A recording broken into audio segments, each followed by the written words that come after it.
Again students, welcome back to your social science class.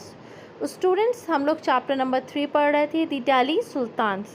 तो आज हम उसका पार्ट 3 पढ़ेंगे। अभी तक हमने उनके बारे में जाना, how they were just expanded their empire, कैसे उन्होंने अपने एम्पायर को एक्सपैंड किया था from internal frontier and the external frontier, यानी गैरिसन टाउन से उन्होंने कैसे अपने आप को एक्सपैंड किया। Now today we will study about the administration and consolidation under the Khiljis and Tughlaqs. So let's see that. Administration and consolidation under the Khiljis and the Tughlaqs. The consolidation of a kingdom as vast as the Delhi Sultanate needed reliable governor and administrators. Rather than appointing aristocrat and landed chieftain as a governor, the early sultan, especially Iltutmish, favored their special slaves purchased for military services called bandagan in Persian. They were carefully trained to man some of the most important political offices in the kingdom. Since they were totally dependent upon their master, the sultan could trust and rely upon them. तो बच्चों, जैसे कि हम देख रहे हैं कि जो किंगडम था वो बहुत बड़ा था और उसके लिए जो दिल्ली सुल्तान्स थे उनको रिलायबल गवर्नर और एडमिनिस्ट्रेटर की ज़रूरत थी। तो उन्होंने बड़े बड़े जो चीफ स्टेट थे उनको गवर्नर और एरिस्टोक्रेट को गवर्नर ना बना करके दे चूज़ देयर स्पेशल स्लेव्स, जिनको बंदागन कहा जाता था, उनको इन्होंने गवर्नर के रूप में अपॉइंट किया। अब why they appointed them as a governor, क्यों उन्होंने इन स्लेव्स को गवर्नर की तरह अपॉइंट किया? Why the sultan use slaves, क्यों यूज़ किया? यस, क्योंकि ये पूरी तरीके से अपने मास्टर के ऊपर डिपेंड करते थे, इसलिए। एंड द सुल्तान को trust and rely upon them, और जो सुल्तान्स थे वो भी, उनको भी इनके ऊपर पूरा विश्वास था और they trusted them more than their son. Iltutmish the earlier सुल्तान used to use bandagans. Khiljis and Tughlaqs continue to use bandagans. Raised people of a low caste to high political positions. Low caste people को high positions के लिए raise किया था. So they used them as so slaves and clients were loyal to their masters and patrons, but not to new sultans. New sultans had their own servants. As a result, the accession of a new monarch often saw conflict between the old and new nobility. So जो नए सुल्तान थे उनके पास अपने खुद के servants थे। सो इन दोनों के बीच में, नए और पुराने के बीच में क्या हुआ? कॉन्फ्लिक्ट अराइज हुआ।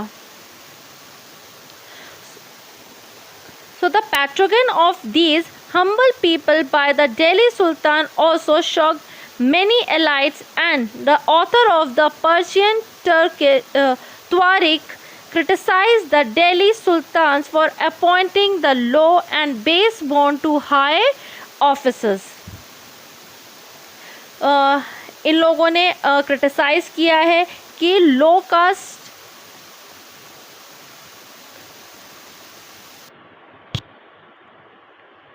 जो त्वारिक के राइटर्स है, जो क्रॉनिकल्स थे, क्रिटिसाइज दी सुल्तान्स for appointing the people from the low and base born to a high offices.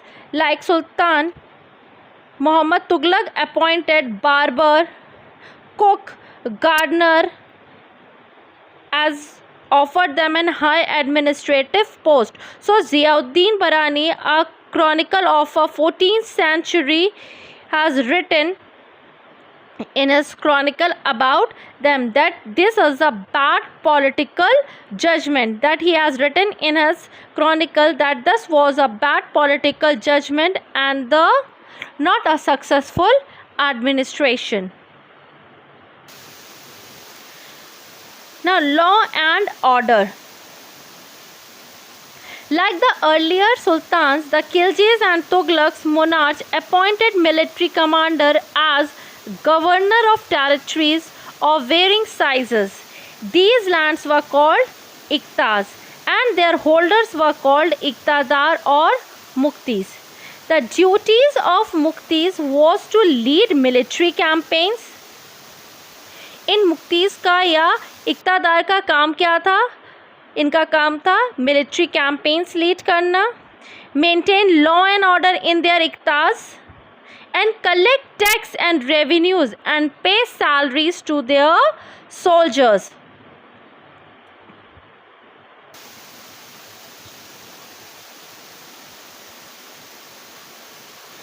Control over muktis was most effective if their office was not inheritable. So, measures to ensure that muftis perform their duties. So, for that, there have been taken the few steps. So, I am talking about the if their officers was इक़्तास की अगर officers was not hereditary. So, their officers was not hereditary. ऐसा नहीं था कि उनकी वो इक़्तादार हैं तो उनके बेटे भी इक़्तादार होंगे, तो it was not hereditary. And they were assigned इक़्तास for a short period of time before being transferred. और उनको कुछ समय के लिए ही वहाँ पर इक़्तादार बना के रखा जाता था, उसके बाद उनका वहाँ से ट्रांसफ़र कर दिया जाता था, उन्हें कोई दूसरी जगह भेज दिया जाता था. Accountants were appointed to check revenue collected by the मुक्तीस. मुक्तीस के द्वारा जो रेवेन्यू कलेक्ट किया जा रहा है उसको चेक करने के लिए अकाउंटेंट्स रखे गए थे. Care was taken that the mukti collect taxes prescribed by the state, and the care was taken that the mukti collected only the tax prescribed by the state, and that he kept the required number of soldiers. So it should be also checked. ये measures लिए गए थे.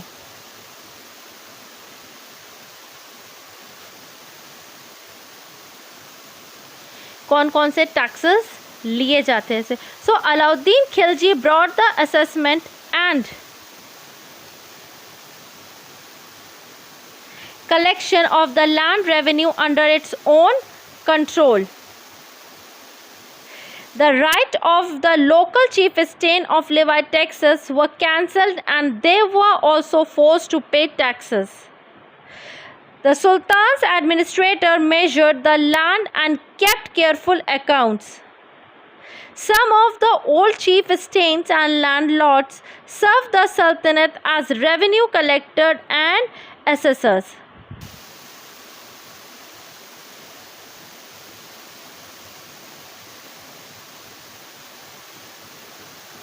There were the three types of taxes: taxes on houses, cattle tax यानी कि house tax था, cattle tax था, and another one is known as the kharaj. So on cultivation, kharaj is a tax on cultivation, that is 50% of crops. जो भी pheasant produce करेगा उसका 50% उसे as a tax देना होगा. So on cultivation that is called खराज and that is 50% of the crops.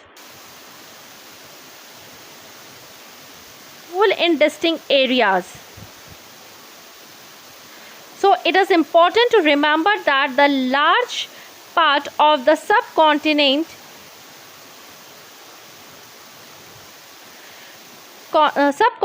remained outside the control of the Delhi Sultans. It was difficult to control distinct provinces like Bengal from Delhi, and soon after annexing southern India, the entire region became independent. Even in the Gangetic Plains, there were forested areas that Sultanate forces could not penetrate. Local chieftains established their rule in these regions. यानी कि दिल्ली से Bengal southern India तक control करना, यानी कि distinct provisions को control करना बहुत डिफ़िकल्ट हो गया था. So the entire region became independent. जो लोकल चीफ स्टेट थे, they establish their rule in these regions. जो वहाँ के लोकल सूबेदार थे, उन्होंने क्या किया, they have establish their own rule in these regions. Sometimes ruler like Alauddin Khilji and Muhammad Tughlaq could force their control in these areas, but only for short duration.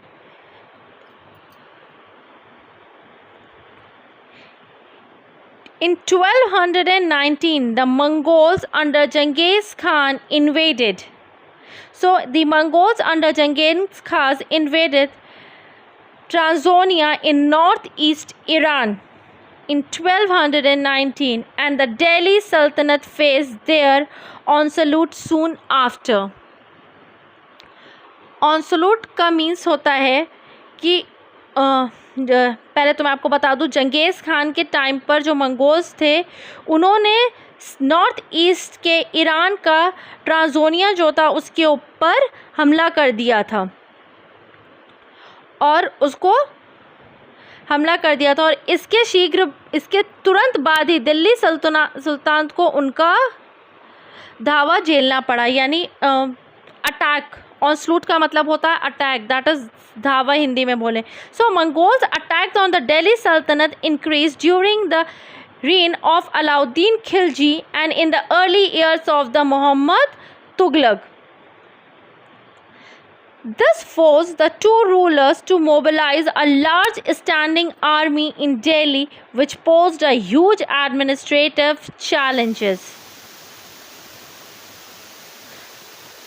So you can see it in this slide that northeast Iran के ऊपर attack करने के बाद Mongols have invaded to Delhi and they have started attacking the Delhi. So the Alauddin Khilji and Muhammad Tughlaq were facing the problem by this. So both the rulers has mobilized a large standing army.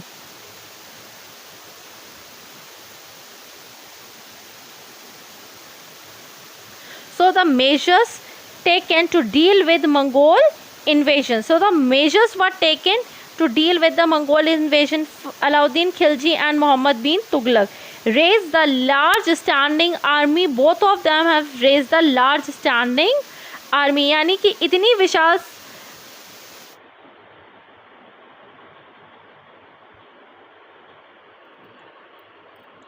तो जो Mongols के जो attack था जंगेज़ खान के time पर दिल्ली में बहुत बढ़ गया था. ठीक है. सो अलाउद्दीन खिलजी एंड मोहम्मद तुगलक ने दोनों ने स्टैंडिंग अ ह्यूज आर्मी को तैयार किया. तो इसे अगर मैं हिंदी में कहूँ, इसे हम कह सकते हैं इनसे मजबूर होकर दोनों ही मुगल सुल्तानों को एक विशाल स्थानीय सेना खड़ी करनी पड़ी थी. इतनी विशाल सेना को संभालना एडमिनिस्ट्रेशन के लिए बहुत भारी चुनौती थी. It was a big challenge for them. तो ये जो चैलेंजेस इन लोगों ने फेस किए थे वो हम अपनी नेक्स्ट क्लास में पढ़ेंगे कि अलाउद्दीन खिलजी और मोहम्मद तुगलक ने कौन कौन से चैलेंजेस फेस किए थे कि इतनी बड़ी लार्ज आर्मी को स्टैंड करने के लिए. लेकिन मंगोल्स का जो इन्वेजन हो रहा था उसको ऑनस्लॉट यानी कि जो उनके ऊपर धावे बोले जा रहे थे मंगोल्स की तरफ से, उसको कंट्रोल करने के लिए they have maintain a huge army. और उसको एक बहुत बड़ी आर्मी थी तो उसको मेंटेन करना it is also a big challenge for them. तो वो उन्होंने कैसे किया ये हम अपनी नेक्स्ट क्लास में पढ़ेंगे. Thank you class. I think today's topic is clear to all of you. If you have any query you can ask me. So thank you class for listening me.